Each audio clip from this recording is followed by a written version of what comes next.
So give it up for Tamara Christmann Olofsson!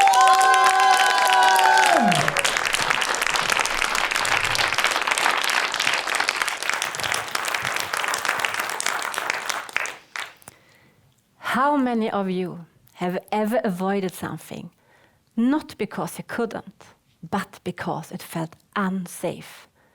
Most of us think if we just could get rid of fear, we would finally move forward. But fear doesn't vanish this way.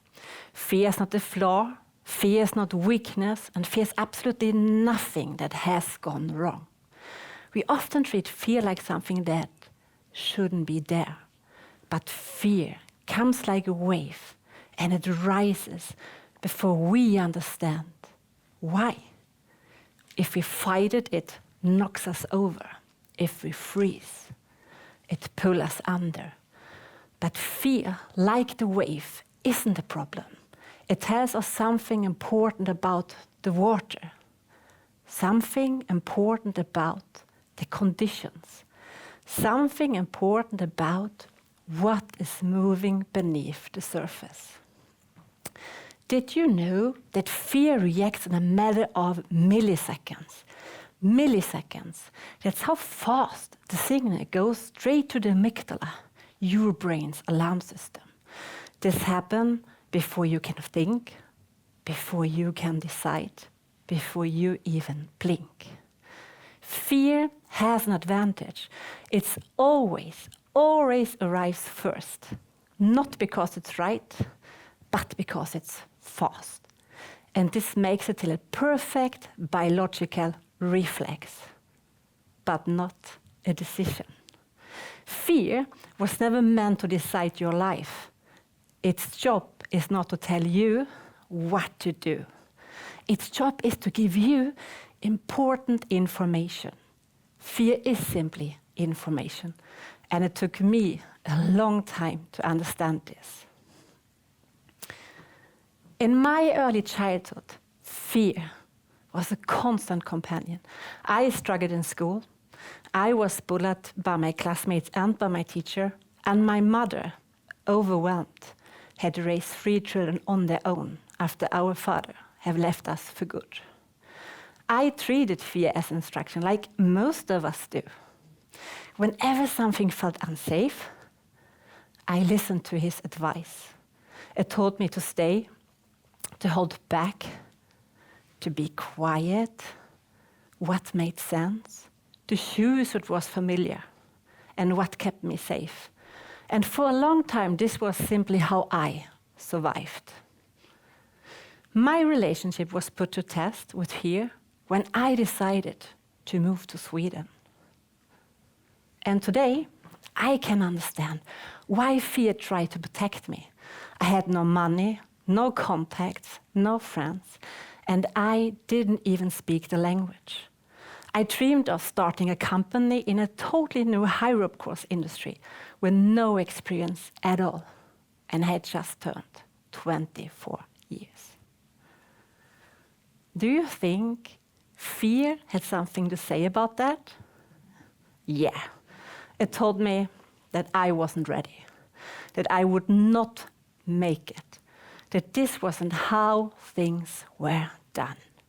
When I tried to ignore it, fear whispered, "This is risky. This is unsafe." And the truth is, it made complete sense. Fear was logical. But for the first time, I felt something stronger, a quiet certainty that said, "You can do this. You can really do this." And that's when I realized something.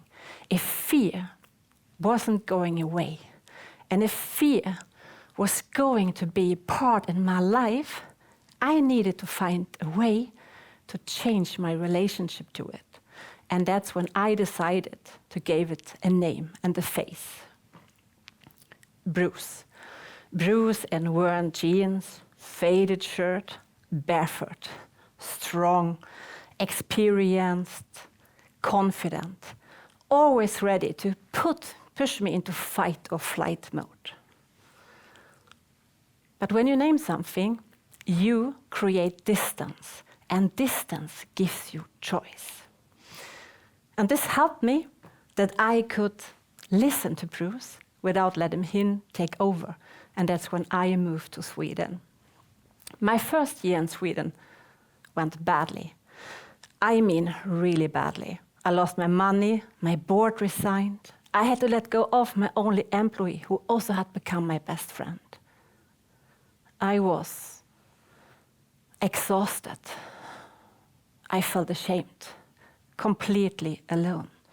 It didn't feel like just a bad decision. It felt like a big, big mistake about who I thought I was and what I believed I could do. And that's when Bruce came back. This time he lowered his voice. This is risky. This is unsafe. You should stop now before it gets worse. And even if Bruce had made the point, I felt deep down in my heart that I could turn this company into something great and big. And if I wanted to accomplish my dream, I still couldn't let Bruce decide. And because of that choice, I have worked with fear now every single day for the past 18 years. Not in theory, but in real life. Hanging in my harness, between trees, balancing on a narrow cable, high above the ground. I can look at Bruce now and tell him, relax, enjoy the view. When I see hesitation in the eyes of my clients, I step closer. One arm around their back, I tell them, trust me. The height isn't the problem. How you listen to your fear is. People think holding on tighter makes them safer, but up there and in life, that's exactly often what keeps them stuck. And I will show you why.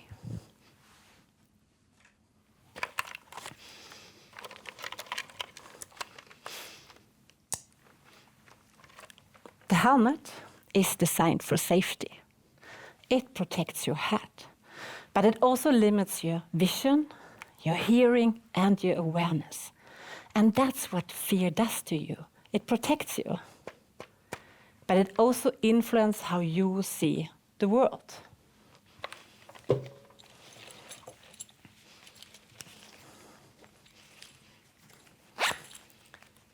The harness is incredible. It saves lives. But if you never step out of it, safety turns into a prison.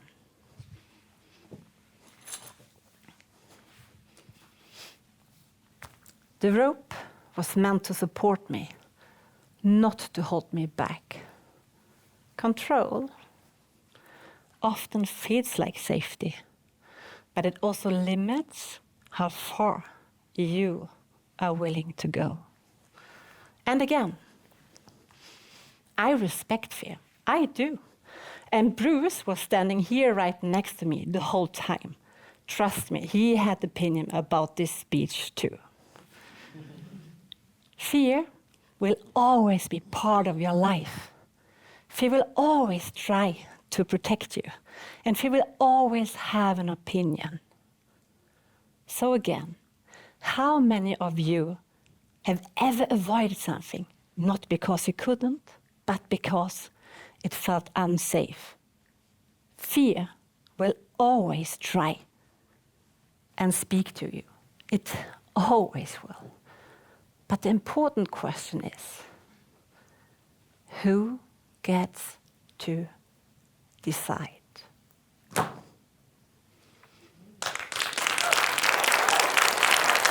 Tack.